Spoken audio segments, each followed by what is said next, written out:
What is happening, post shifters? Welcome to another episode of the Post Shift Podcast. Of course, I'm your host, Shawn Soole. I'm just going to flick a few buttons here to get going. And why isn't that one working? I'm going to come back to that one. Well, I'm looking forward to today's chat. I'm chatting with Kate Gerwin from Happy Accidents in Albuquerque. I'm really curious about this one because we're both from small markets, and I think there's going to be a lot of parallels between Victoria, BC, and Albuquerque, New Mexico. Let me see if this is going to work now. There we go. And we're working on that one. Perfect. There we go. So I'm going to bring in Kate right now. Thank you very much for joining me, Kate. I'm a bit giddy. Like I still feel even at this stage in my career that meeting up with peers that I look up to and look up to from afar is always sort of fun for me. Well, thank you. I feel the same about you. How did give us your elevator pitch, your pitch on how did you start in the industry, in the game? I was in wine, actually. Wine was my passion and my love. I met my ex-husband in Napa. He was on his externship from culinary school. I was in the wine industry. We ended up moving to we moved to New Mexico, opened what I thought was going to be a fine dining wine focused restaurant. People in New Mexico wanted cocktails. They weren't really into wine here yet. By default, I created a cocktail menu. We started getting recognition for it. Funny enough, we ended up winning a Sante Award for spirits hospitality, and Charlotte Voicey, the goddess herself, presented me that award. The award was actually awarded in Napa. She said, "Hey, have you ever heard of Tales of the Cocktail? You know, we need more strong females in the industry. You should really get into bartending." And I was like, I'm into wine, no. And she's like, "Well, you should come to Tales of the Cocktail. We do this big party, William Grant." At the time she still worked for Hendrix. She's like, "Come out." I ended up working the William Grant party, going to Tales. And honestly, that was it. I was hooked. I felt like I found my people. Charlotte just announced that she's leaving William Grant and Sons after 18 years. And she's inspired brand ambassadors and taught us all so much, but I wouldn't be here without her. I wouldn't have discovered the incredible world of the spirits industry without her. Yes, there was lots of mentors and lots of people, but she was kind of the one that introduced me to who we are as people. So what year was that? 2010. Yeah, that's not that long ago. I get it's 14 years ago, but 2010, the cocktail landscape in general was sort of, in North America anyway, it was just burgeoning. Yeah, it was. And Tales then compared to Tales now is for me such a different place. Mm-hmm. In a great way. There's just so much interaction and so much more. Back then, I was walking around big-eyed, looking at Dale DeGroff, and I got to meet David Wondrich, and I was just like, oh my gosh, this is really cool. But it wasn't just that. For me, it was the way I was received at Tales. People were excited someone from New Mexico was coming, and people were excited that there was another, female doing things. And in the wine world, I always felt that I was a little looked down on. Because of who I am or how I present. I'm as we know, I'm unfiltered and I'm loud, mm-hmm. and I am me, and that wasn't it for the wine world. And bartenders were like, "Oh, cool, come over here. You want to sit at our table?" And I was like, "Okay." I just felt comfortable. I felt welcomed. So 2010, fast forward, what between then and Happy Accidents opening, what was the trajectory for you then? Whew. So, I started, once I discovered Tales, I started, finding out competitions and seminars and events. I started doing the thing. I went to Camp Runamuck. Mm-hmm. I went to Portland Cocktail Week. I started competing in competitions. The competitions, I was very lucky. I'm slightly competitive. Not as much anymore. But, I started winning competitions, and it was like a way to bond with people from all over the world. I went to bowls around the world. Back then, it was only bowls in Diageo. There wasn't really a lot going on. There wasn't every brand having a competition. And I got to represent the U.S. in the global finals, and I became the first female to win a global competition, which kind of put me in a different place. Then I did bar rescue, and I started consulting in small market bars. I love small markets. Like, people ask me all the time, what are you doing in New Mexico? I know you love small markets. For me, there's just something super special about going into a smaller community and introducing them to something that they don't have. I think the ROI, the give back is so huge. I love what I do. So, you know, my business partner and I, we opened bars in Bismarck, North Dakota, and like Santa Cruz, you know, which in California is a smaller market. And we really gravitated to that. And then eventually it was like, okay, it's time to do this in Albuquerque. And we came here to open a bar in Albuquerque, and then got slapped upside the head with the pandemic. Yeah. You do love the small markets, and I appreciate that. I agree with you. Like, I think it's not a straight line. Like, population on cool bars is not a straight line. It sort of flattens out real quick as soon as you get over that like 2 million person mark. Yes. So what's the sort of, with Happy Accidents, you've definitely opened a place that definitely reflects your personality. How has that been taken by Albuquerque? Like, because I'm trying to wrap my head around Albuquerque's cocktail scene and that sort of thing. Is it something that had to be pushed or educated to the general consumer? When we first opened, I can honestly say most people didn't get it. It was difficult for us. You know, we had a lot of people come in and they're like, well, I want an adios motherfucker. I want a Long Island. And it's not like we just, especially because we're a distillery, we didn't have the things we don't carry Corona, you know, and that's really like, we just didn't have those things available. We didn't have them behind the bar. We didn't have soda guns, you know, Coke guns. We couldn't make a Long Island. Like, we didn't, at the time we didn't have soda. Now we have a house made soda, but you know, and it wasn't that I didn't want to give people what they want. It was that I wanted people to experience something different, something that they just didn't have. And we, you know, people were like, oh, they're pretentious. They'll only make theirs, or, oh, they pre-batch things, you know, or they fill their cups with ice, and the whole thing that every TikToker or whatever that doesn't understand cocktail, doesn't understand what we do. So at first it was like, okay, you know, people don't get us. They don't love it. They want what they're used to. But luckily it was just like, it was actually almost just like a quick change. The people that did love us would post about us, and people would come in, and we just kind of be like, you know, but try this. And like, you know, we know you can't get what you get across the street, but why don't you just try this? And then it kind of was like, oh, this is, you know, I went to New York, and I was in a bar that was just like this, and people started to kind of like get it. And now we're really, really blessed. You know, this year we got, you know, another award for best cocktails, and the local ones are really important to us just as much as the other ones. So it was a learning curve. I would like read reviews and I would like cry. I had to go to therapy. I don't read reviews anymore. I just was like, you know, they don't understand me. I care. But now people are, I think they appreciate that we just offer something different.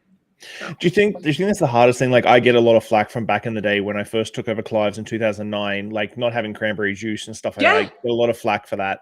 Still to this day, I still don't have cranberry juice at Clive's. I don't either. I don't have cranberry juice either. But do you think in small markets is even more important? Not, I don't want to say an asshole, but like to really stick to your mantra about what you want to do, because I think in a small market, if you try and appeal to everybody, you're just going to get washed away with everybody. You just get washed away, and I'm not like, I cried. I was like, why? Just try it.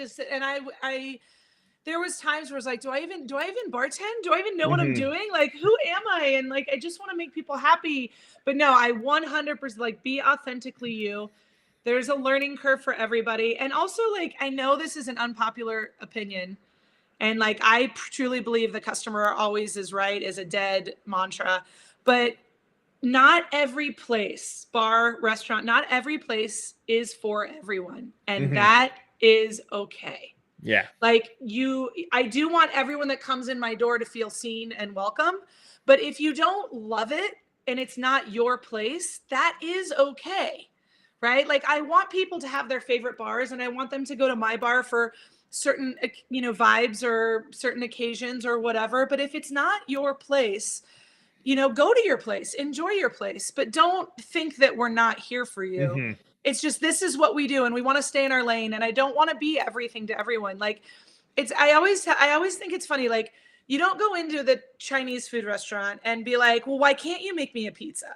But I like pizzas, and that's so recognized. But you go into a cocktail bar, or even a dive bar, and you're like, what do you mean you can't make me a 19 ingredient flamed whatever? Like, it's a dive bar.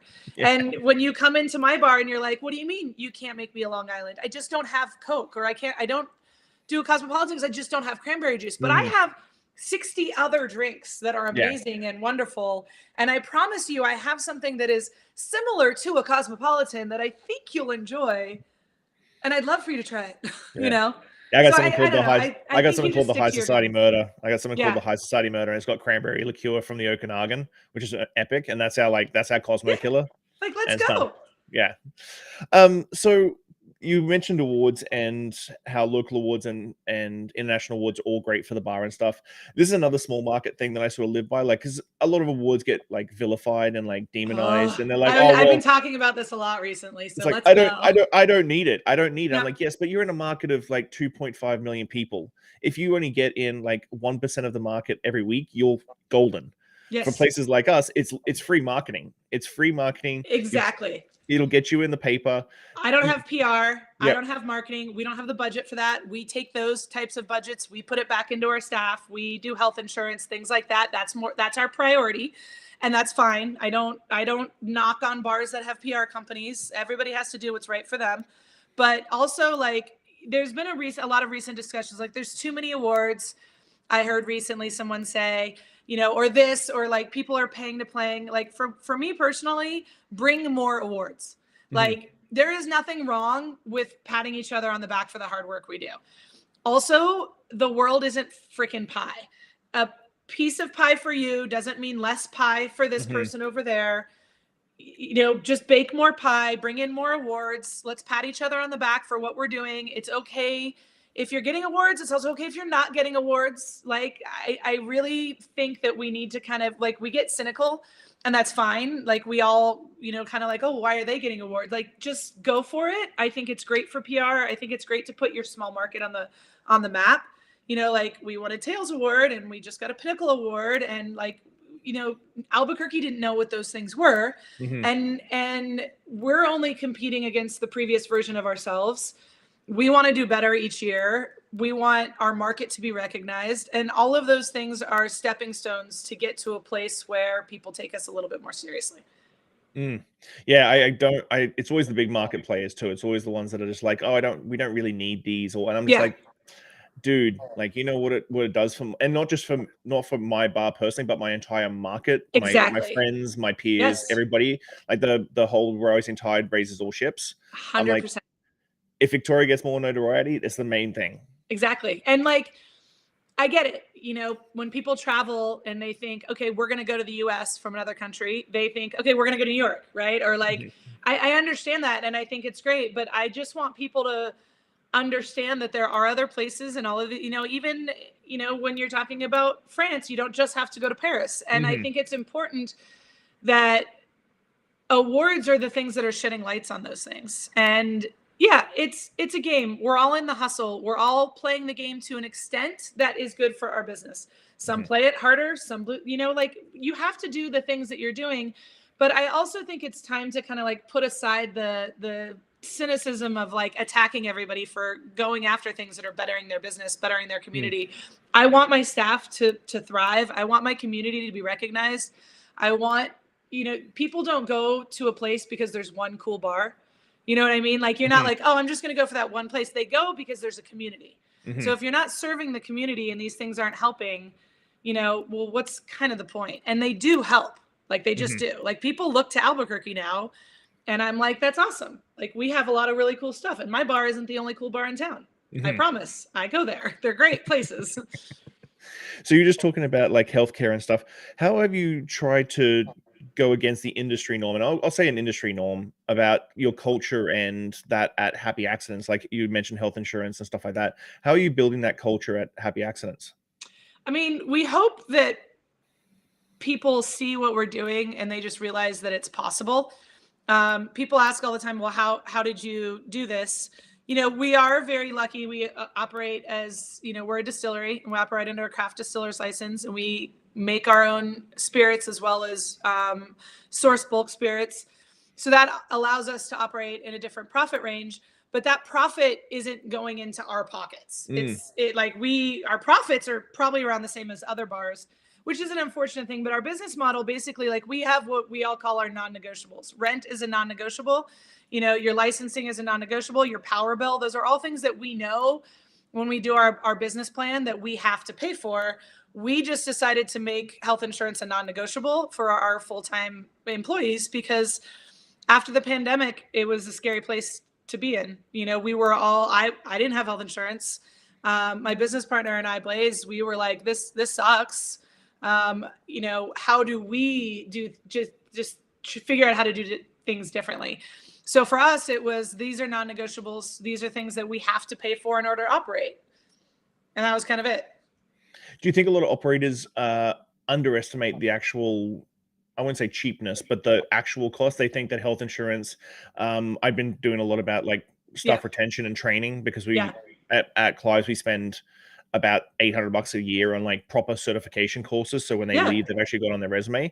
But $800 for a staff member for a year over 52 weeks to keep them for 52 weeks is not that much. I absolutely think people underestimate staff retention and how much it costs to train people and how much employee turnover costs a business, without a doubt. And health insurance obviously helps us retain staff. Everything that we do, hopefully, to make our staff feel seen, allows us to keep our staff. And we don't have turnover, really. Every bar has turnover. We went through, I think, our second year, a little bit of a turnover, but in this year in 2024, so far, we haven't had a single employee leave.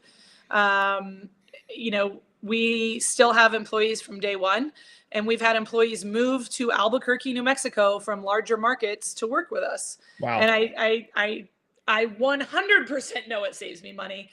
Is health insurance expensive? Yeah, it's ridiculous. The more staff and the more we grow, our health insurance bill is starting to creep up into our rent. But again, it's something that we have built into the cost of our business. And I can guarantee you, if I did a 50% turnover, which is not unheard of in this industry, I would be spending a heck of a lot more money than I do on health insurance. And also, it feels good. It feels good to know you're taking care of your people and they take care of me better. People are always like, Kate, how do you do all this stuff? And I'm like, you do realize that I don't do all this stuff. It's the 20 people behind me that are doing all this stuff, that are behind the bar, that are doing the cocktails. My business partner, my staff, all of us as a team are what makes Happy Accidents. I'm just the loud, obnoxious person that's in front of the camera being like, hey, look at me, I have bright hair. But let's be honest, it's not just me. It's a team of really passionate, dedicated humans that are doing all this stuff that make me look awesome. But they're amazing, and they do it because they know we give a shit. So talking about being in front of the camera, how was your experience on Drink Masters? Because I know that has firstly, I'm going to get my thoughts in order now. Firstly, as an operator and an owner of a bar, then to go off and do something of that magnitude. So it was in Mississauga, wasn't it? Was it filmed in Mississauga, or was it in Toronto? It was in Hamilton. Hamilton, that's right. Because Yeah, I had a few friends on the thing. And they're like, "Why are you in Hamilton, man? Why?" And he's like, "I can't say anything right now. I'm just in Hamilton for the next little while. Just hanging out in Hamilton. It's a place, and that's where we go. We're just cruising the scene. Yeah, it was filmed in Hamilton. I was there, 45, 50 days. It was, if you were there, it was a hot minute. I did it. When they first contacted me, because the producer of Drink Masters was a producer on Bar Rescue. So I didn't apply, I had to go through the process, but they reached out to me like, we're doing this show.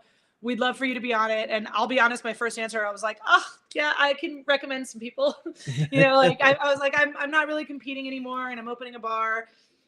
But for me personally, I've always wondered why bartenders weren't of the status and respected like chefs were, because we do so much more work like chefs. but we're forward facing and we're constantly interacting with people, and we have to know the history of spirits, and we have to know all about culture, and we have to know about ingredients and flavors and all of these different things and techniques. Like long lost are the days of just throwing a couple bottles together and making a drink. We're doing molecular things, and we're making syrups, and we're making infusions, and like we're doing clarifications. So we have to know a lot. And I kind of was like, man, I really wish people took us more seriously. And, I was also opening a bar in a small market. And that was an opportunity as someone that doesn't have PR and doesn't have marketing. I was like, man, this is huge for us. So, I talked to my business partner, and I was, our bar had just opened. We were open less than 6 months at the time. It was like, can I leave? Can we do this? Are we going to be able to handle this? And it was like, look, let's go. And my goal was to make it to the end of the show. Not to win. I was just like, I just want to make it towards the end, and get as much, FaceTime and talk about our bar and talk about the industry as much as I can. And that's what I went to do. And how was it, like, overall as an experience? Was it rigorous? Like, was it? Oh my God. Like, it was one of the hardest things I've ever done. I was exhausted emotionally and physically by the end. It was grueling. We literally get 90 minutes. And when people are like, well, you can't make a drink in 90 minutes. And I'm like, right, you have to concept a drink out and do all of your prep.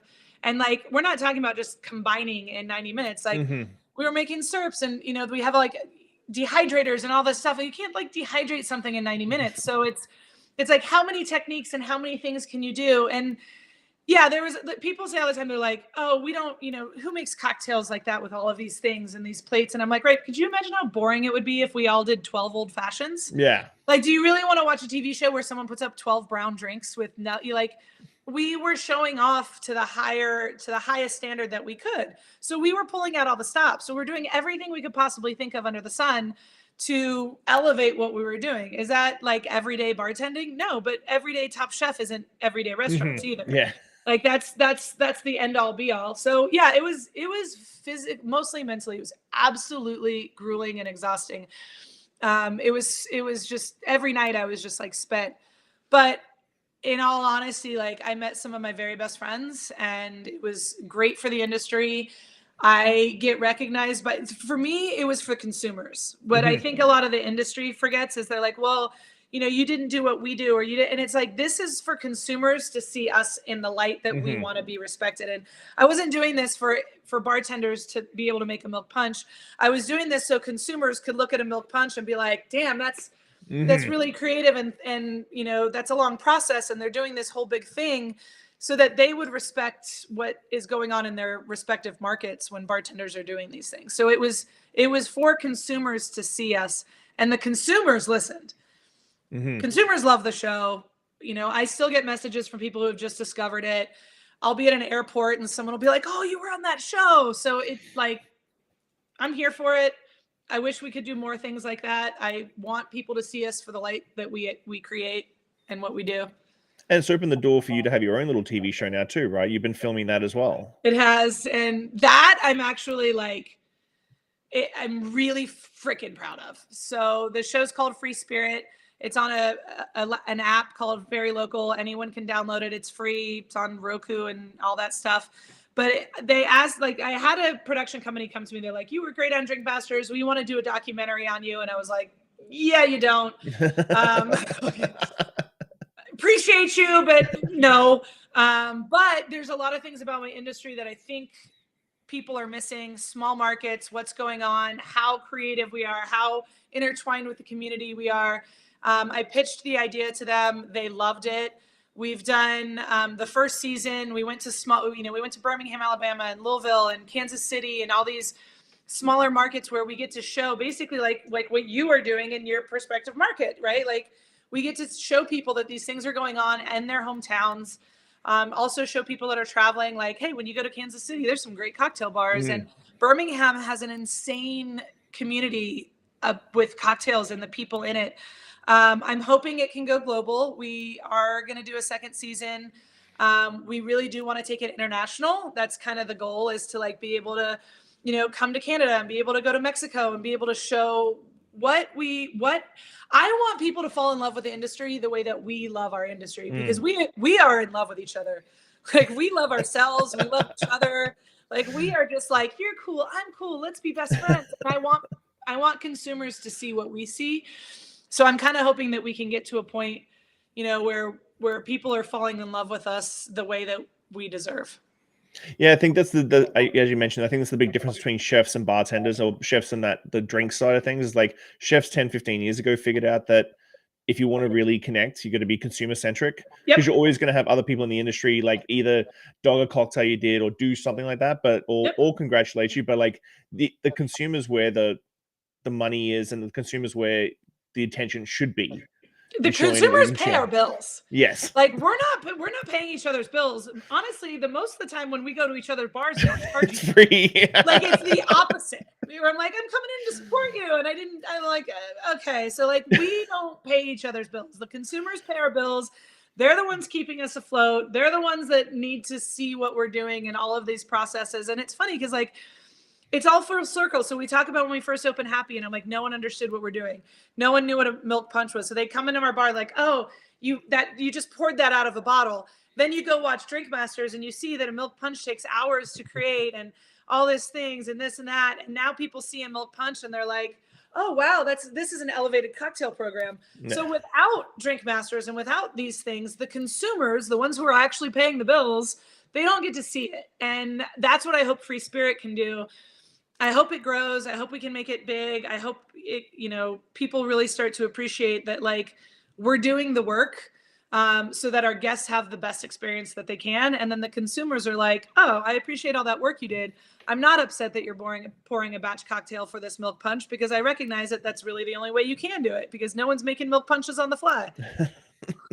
So, understandably, since Drink Masters, you've been busy. Obviously, with the TV show, I know that you did something in LA as well, like a big Drinks Masters pop-up.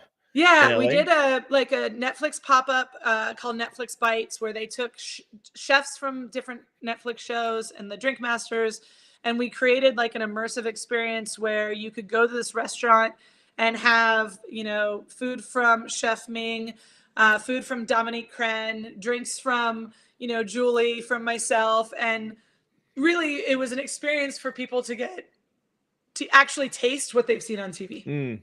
And so go ahead. How are you balancing it all? Like, I know you've already talked about your team and Blaze and that sort of thing. Like, how are you balancing? Because I know as a manager and owner in the past, like, yeah, I tend to have a little bit of ADHD about like being away from my space for any long period of time. I'm gaining better. I am gaining better. But how are you balancing like doing all this sort of stuff, being an entrepreneur, and then so when we talk about balance, like, I'll be honest, I'm like, this is balanced, right? No, this is definitely balanced. I work-life balance is important. I'm not knocking that. I'm old school. I'm used to the grind. It's not healthy. I'm not saying it is. I think for me, because I am so blessed that I truly love what I do, and I'm massively, obsessively in love with my friends in the industry, I do get a lot of recharge from getting to go to these events and see my friends and do these things. So like, it is exhausting. It's like, I'm going to Athens Bar Show and I'm going to Madrid, and you do all these things. You're like, is this thing? But like, I get incredibly recharged when I see my friends getting awards, when I see their hard work getting paid off, when I get to go to an event and give a seminar and people walk up afterwards and they're like, thank you so much. You helped me do this. You helped me do that. That to me is the recharge that I personally need to kind of like refuel my fire and keep me going. Is it balance? No, it is not. I don't have a lot of personal life, but my friends fulfill me in a way that I think helps that. I used to be a lot more of a control freak over the bar, to be honest. I was constantly, I gotta go home. You have to run this by me. I want to make sure, this year specifically, I've been able to let go a lot of that. My staff and my business partner, we all have the same goal and they have the same vision as me. And it's not just my show, it's all of our show. We all want it to succeed. I have to have enough vulnerability and humility to step back and think that I don't have all the answers. So it's really relying on them and trusting 100% that they have the best interest of the bar and the community at heart, and they do. So, there's things that happen, and if it's not my favorite thing, we can talk about it, but it doesn't mean that it was done with ill will or bad intent or it was a bad decision. They're doing everything and they're doing it really well. And I mean, they're probably doing it better than I could. So it's letting people help, I think, is the biggest thing for me, so that I can do the things I want to do, to kind of keep us fresh and relevant and people looking at New Mexico, because it's not something that I think people was really thinking about. It's not balanced. That's Well, for sure. I think the big thing is that it's demonized these days in entrepreneur circuits about the hustle and the grind, and you got to do this and this. I think work-life balance is a personal thing, and Yes. I've always said this, like, what my work-life balance is different to your work-life Right. balance. Like, Yeah. I do like to work really hard, and I've Yeah. got a very, very understanding partner who has been with me longer than most people would have probably put up with me. I But feel that in my soul. but yeah, I think that's the thing is, like, work-life balance. I always get talked about this from bosses, and they like, oh, you need to take more time. I don't want to take time off. Like, Yeah. I like working this much. This is Yes. my happy spot. This is. And like when I get home, I relax a couple days, and then I'm like, okay, what can we do? What should Yeah. I be doing? And it's funny because I'll go into the bar and I have my spot at the end of the bar, and I'll sit down and I'll be like, all right, Tammy, what can I do? And she's like, I don't know, relax, have a drink. And I'm like, no, what can I do? And she's like, I don't know, you want some food? And I'm like, wait, what can I do? And she's like, we're good. We got this. And they do. And they call me when they need questions or help or whatever. And we talk to each other for advice, and we have our weekly managers meetings, and, we do the thing, but like, I love what I do. I don't want to do anything else. When people during the pandemic were like, oh, are you going to do something else? Do you have a pivot? And I'm like, this is what I want to do with the rest of my life. I am really excited to go to work. I'm really excited to go to events. I'm excited to go to my friends' bars. I love sitting in my friends' bars and watching what they're doing and just being in awe and inspired, and feeling like as a community, we've done all these cool things. I'm super proud of people. Like, I'm like, why would I not want to do this? I love teaching. I'm going to Portugal to teach at Flair Camp. I teach at Bar 5. I look at, all these up and coming bartenders, and I'm like, man, like, show me up. Make me look like the old lady in the room. I am totally fine with that. Like, I want them to be the legacy that we have all created as the last generation of bartenders. Like, I want the next generation to knock us on our feet and show us how it's done. And that's just kind of the circle of things. That stuff gives me the work-life balance that I need. I'm happy with it. I love it. So talking about mentorship, you talked about Charlotte earlier, and she's an absolute goddess. Like, I mean, we I are so don't. lucky to have her. Yeah, I don't think the industry as a whole would have been anywhere near as good as Nope. it is without her in the game. Chance. Just the forward facing stuff that she does, as well as the background stuff. Like, I just And she don't. does it with poise and grace and humility. All these things that I'm always like, I've even told her, I'm like, man, you have that thing I just don't have. Like, you can be the biggest, baddest one in the room, but you're just like, I mean, she is freaking perfection. So what does mentorship mean for you these days, especially with the position that you've been grown into, and who mentored you along the way to get to this position? Mentorship to me now has taken on a whole new form. I think I think it gets like convoluted, and people kind of like, especially like I was up for best bar mentor, and like, that's really cool. But like, it's kind of confusing to me because mentorship doesn't happen on social media. Mentorship doesn't happen in public spaces. It shouldn't happen on those places. Like, I see, people who are like, oh, they're doing all this mentorship. And I'm like, I don't know. It's a private thing. It's one-on-one. It's conversations you're having. It's things that, like, can you mentorship someone from across the country? Yes. And can you mentorship someone in your own bar? Yeah. And can you mentorship someone, quietly? Sure. And does it have to be a big thing? Not necessarily. In fact, I don't necessarily think it should be. I don't want to get on social media and be like, so these are the things my mentee, messed up. Like, it's a private conversation. They're private relationships. I think there's mentorship in different levels, whether it's me mentoring someone in my work study program at Bar 5 and I get a week one-on-one with them and then we stay in touch for a year. Or it's someone that works with me, you know, and that I get the constant contact with. We also get people that come and stage at Happy. And sometimes we don't post these things. It's not a public grand event.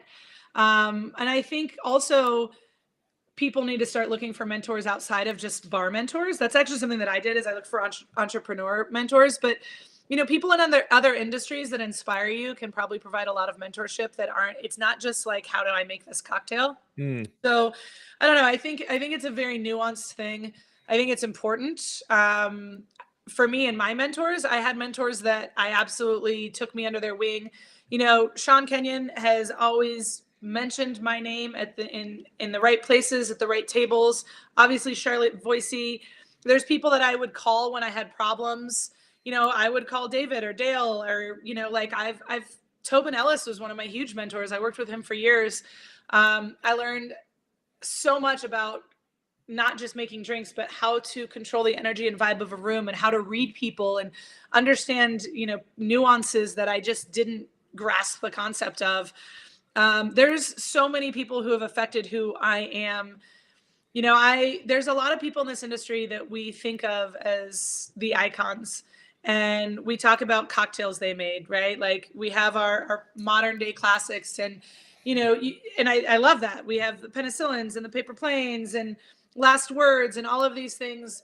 And I think that's great. And, you know, people have made, like the Infante, they've made these cocktails that are iconic for us. For me personally, especially because cocktails have evolved so much, I don't really care that my legacy is a cocktail. I want my legacy to be a group of people behind me that do great things in the industry that I was able to influence in some way. That's where I think I would rather have my legacy be, rather than like a recipe that's shared. I do like the social media mentorship call out, because that's one that is very interesting to me, just because you post a couple of memes and Yep. that sort of thing. You're not really mentoring person. And I do agree, mentorship is a very personal, It's a personal thing. It's a very personal thing, whether you're the mentee or the mentor. Like, Yeah. it's a very personal thing, and it's not something to get brownie points. No, like, you know, again, I don't want to, like, going on social media and preaching about certain things is not mentorship to me. Right? Like calling people out. I don't, I agree. Accountability is very important. I think we should have accountability culture, not call out culture. I'm really tired of people doing this whole call out thing without calling in. You know, like, I don't think that's mentorship. I think that that's actually the opposite. I think that's damaging to other people's mental health at all. Not being able to have open communication and conversations with human one-on-one, and then just going on social media and, you know, calling someone out and then being like, oh, I'm changing the industry, that's mentorship. I don't agree with it. Personally, it's not my thing. I think having one-on-one private conversations and trying to see each other as humans is a much better road to changing things than it is just to get on social media and, you know, preach about things that you feel strongly about. Change them physically, not on social media. Reach out, have a conversation with a human being. I don't know. I think it works perfect. I do agree with you about looking for mentors outside the industry as well. Like, Yeah. I'm really looking. I'm hoping I'm going to start reaching out, and like the Savannah Bananas guy, like the Savannah Bananas is a baseball team out of Savannah, Georgia, and he took it over. He maxed out all his credit cards. They were sleeping in the stadium and everything, and they turned into like a multi-million-dollar. Oh, hell yeah. Like, sort of, it's Harlem Globetrotters meets baseball sort of fun, like dancing pitches and all sort of stuff. But he does like free for all food every baseball game. And so it's just created this massive culture. But it's just that sort of thing that clicks with me. That's like, oh, how did you do that for that business? Because I think we can do it. We can use it in the bar industry. So I knew nothing about growing my business. I didn't understand how much your city and your state can get behind you. I didn't understand economic resources. I didn't understand grants and loans and any of that stuff. And I was really lucky. We ended up meeting these people who in Albuquerque are really into economic growth. They're real estate developers. They own tons of different businesses. They actually invest in lots of businesses. And, you know, they had talked to me about some grants, and they kind of took me under their wing, and they were like, look, you know, we've grown a lot of businesses. We love Albuquerque. We want Albuquerque to be on the map. And they're not part of my business. They're not invested. They just kind of were like, have you thought about this? Well, let me introduce you to the guy who runs the Economic Development Center in Albuquerque. Let's see if there's any grants available for you guys. And have you contacted the Small Business Bureau? You know, like, reach out. And the thing that I've come to realize is there is a lot of money out there. You have to go get it. And most of the people, and I'm going to say this and everyone's going to be like, most of the people that are working in a lot of these positions, they're in these positions because they want to help. They want to do something for the community. If you're not giving them the opportunity to help you, they're going to help someone else. So if you're not putting yourself in front of these people and saying, hey, I have this business, I want to grow it, I want to do this, this, and this, what are your suggestions? You're kind of leaving resources out in the open for anyone else to take. There's lots of things that are available that I didn't realize at all to my business. We were able to apply for a LEDA grant for manufacturing because distillation is manufacturing. We're also a women-owned business, and there's not a lot of women-owned businesses in manufacturing. So that was a benefit for us because we are majority owned by women, that we could apply for grants that I didn't really know were available. Wow. And if I wasn't talking to these people and saying, hey, I'd love to do this, I wouldn't have known those things. And I would have just left it out there hanging out. So I don't know. I encourage you to be involved in your community, to talk to your city council. I recently went to a city council meeting, and, you know, I was like, man, I didn't even realize, like, these people are here for us. I should use them to help us. So I think it's an important thing that we don't realize, is that mentorship isn't just finding a bartender that you think is popular or you think is, you know, social media savvy, or like, oh, they were on the top 100 list, I want to be like them. Like, find a business in town or find another industry in town that you respect and go talk to them and ask them questions, and you would be amazed at what doors would be opened. That's very cool. So give some advice for a bartender in a small market who's like been umming and ahhing about opening their own place. What's the one piece of advice that you would go just to pull the trigger?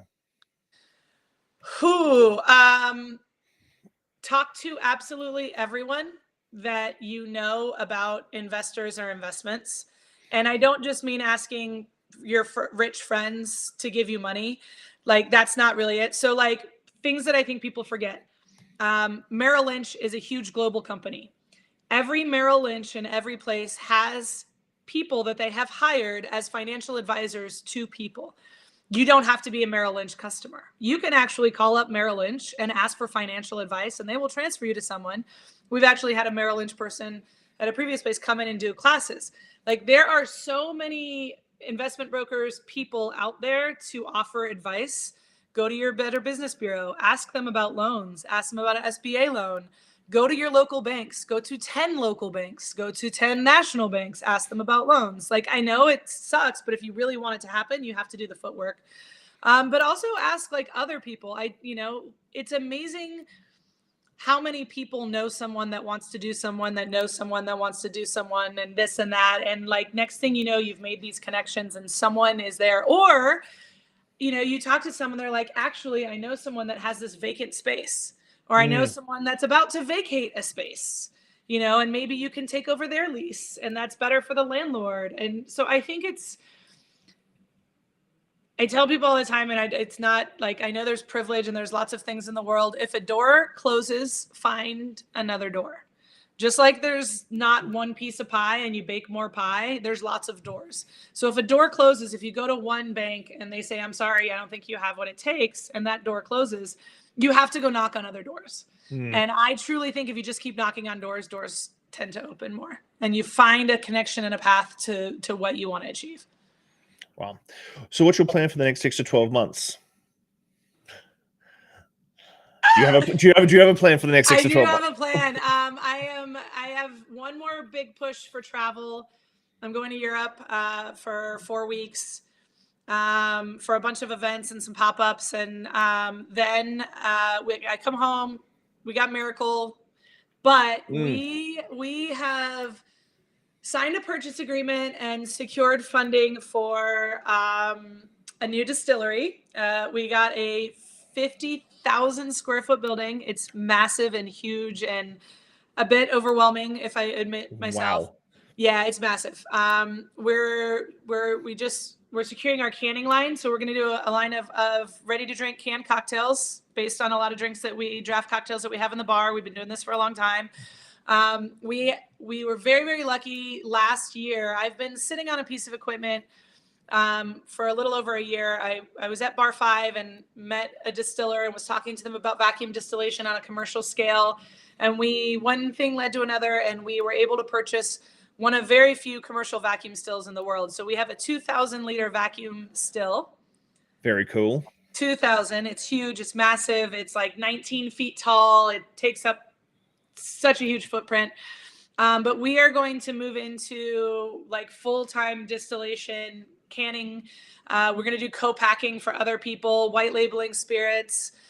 We have a really cool bar that we're going to open in this place with a really cool concept I can't quite talk about yet. We're going to do a lot of collabs with bars from all over the world. We want people to really kind of be engaged. We want bars to be able to kind of take our power back in the industry. So the goal is, once we get this, we hopefully December 1st, we get to kind of like flip the switches and move in. And then it's going to be buckle down, build a distillery, and let's go. Wow, that's incredible. 2,000 Yeah, I'm freaking liter out. It's vacuum, fine. 2,000 liter vacuum still. That is cool. It's really cool, and I'm so It's excited. really, really cool. It's really, really cool. And I have a consulting distiller too, actually, that have been helping us. And we are super stoked. The idea is not only do we obviously want to make our own spirits, but we really want other bars to be able to collaborate with us and produce spirits and things that they've been playing around with in their kitchens. Like we all mess around. Like we all have these little things that we think are our signatures.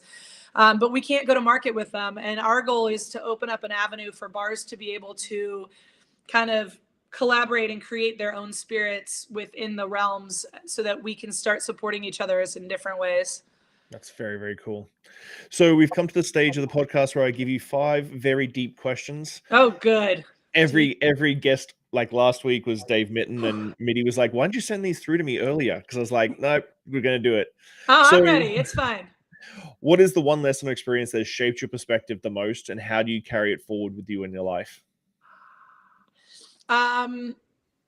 The most, I don't know. Maybe my divorce. I learned a lot from that. Vulnerability, accountability. But right before Happy Accidents is called Happy Accidents because we actually had a different location. We had a different name.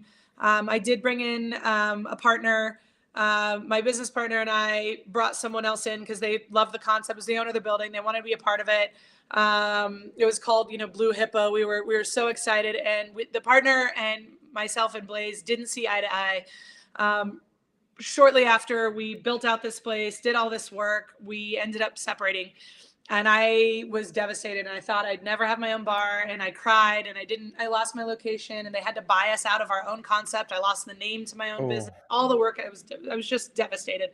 And I was like, okay, well, I'm done. I'm just going to go back to being a bartender and working for someone else. And the reason why we call happy accidents is because Bob Ross would always say, you don't make mistakes, you just have happy accidents. Don't give up on your dreams ever. That was the biggest thing for me. I thought it was over.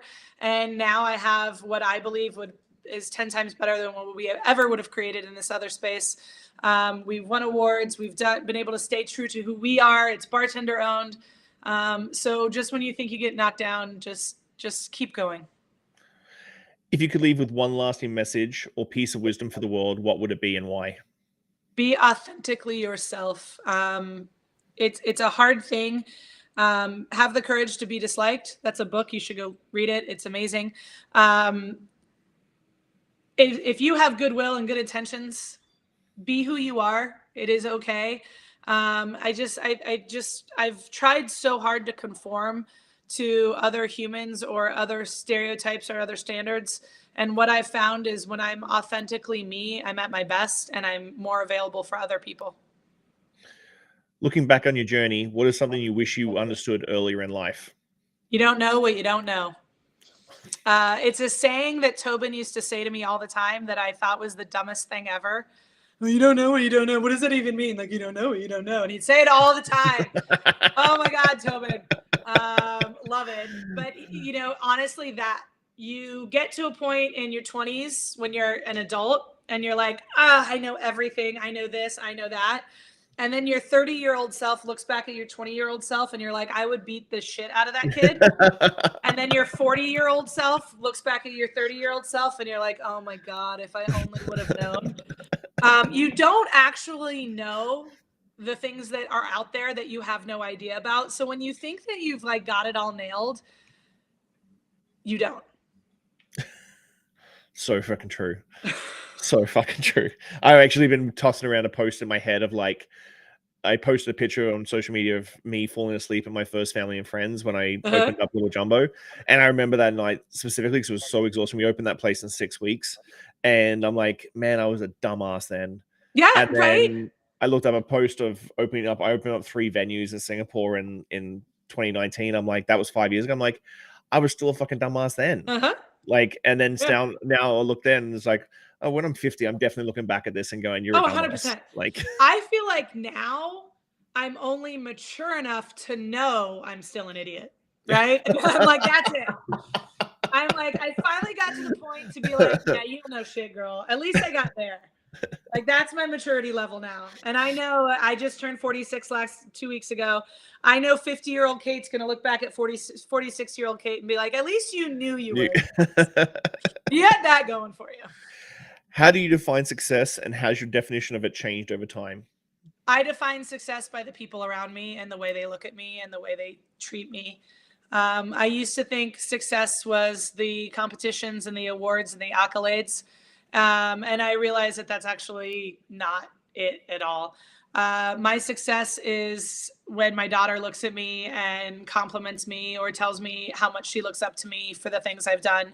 Or when I see Tammy win Speed Rack National, or when my staff comes to me and says, we really are sick of you being gone so much. We love you and we miss you being in this bar. It's not the same without you. That is my success. Wow. What do you hope your legacy will be and what steps are you taking to build it? I want my legacy to be the people behind me being better than I am and changing the industry in ways that I never thought possible. So I have pushed for health insurance and, you know, equity in the business. And I hope that the people that work for me in turn open their bars. And that's not even a question anymore. And then they're tackling other things that are more important at that point in time. I hope that the legacy that I leave behind is never an award or even a cocktail bar. I think it's the people who then create bigger change than I did. Wow, that was amazing. I want to say thank you so much. I really do. Thank you. We've always been Facebook, like social media, and honestly, like we haven't been able to spend enough time together face to face. Yeah, I think Toronto. That. Yeah. 2025. Yes, 2025. I got to make it to Albuquerque. You do. So, we'll do a collab. That would be awesome. Start thinking about your spirit, man. Let's do that. That would be fantastic. But thank you so much, Kate. I really appreciate you. And I'll see you very soon.